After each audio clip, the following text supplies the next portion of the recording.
Welcome to SVN news. GVMC 97వ వార్డులో శ్రీరామనవమి పండుగ సందర్భంగా చిన్నముసుడు వాడ కాలనీలో అంగరంగ వైభవంగా శ్రీరామనవమి వేడుకలు నిర్వహించారు. దీనిలో భాగంగా 97వ వార్డు పరిధి వడా కాలనీ ఆలయ కమిటీ సభ్యులు ప్రత్యేక పూజలు నిర్వహించారు. అనంతరం స్వామివారి కళ్యాణ వేడుకలు ఘనంగా జరిపారు.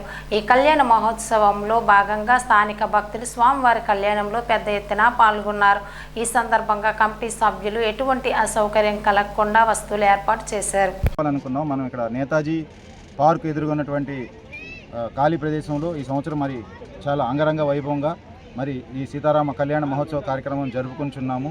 మరి మీరందరూ చూస్తున్నారు, ఈ కళ్యాణానికి పెద్ద ఎత్తున భక్తులు చుట్టుపక్కల కాలనీ నుంచి ఇచ్చేసి స్వామివారి కళ్యాణ మహోత్సవాన్ని జరిపిస్తూ ఉన్నారు.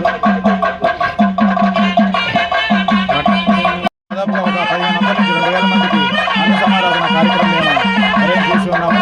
అదేవిధంగా సాయంత్రం 4 గంటల నుంచి స్వామివారిని తిరువీధుల్లో ఊరేగించి మరి కోలాట ఘట్టము మరి అన్ని రకాల కార్యక్రమాలతో తిరువీధుల్లో ఊరేగించి మరి రేపు సాయంత్రం పట్టాభిషేకం కూడా నిర్వహించుతున్నాము. మరి ఈ సంవత్సరం ఈ అవకాశం మాకు స్వామి కల్పించారు. మరి ఆ స్వామి ఆశీస్సులు ఎల్లవేళలా మన ఈ కాలనీకే కాకుండా పెందుర్తి నియోజకవర్గానికే కాకుండా మన దేశానికి కూడా ఉండి మన దేశం సుభిక్షంగా ఉండాలని మరి కోరుకుంటున్నాము.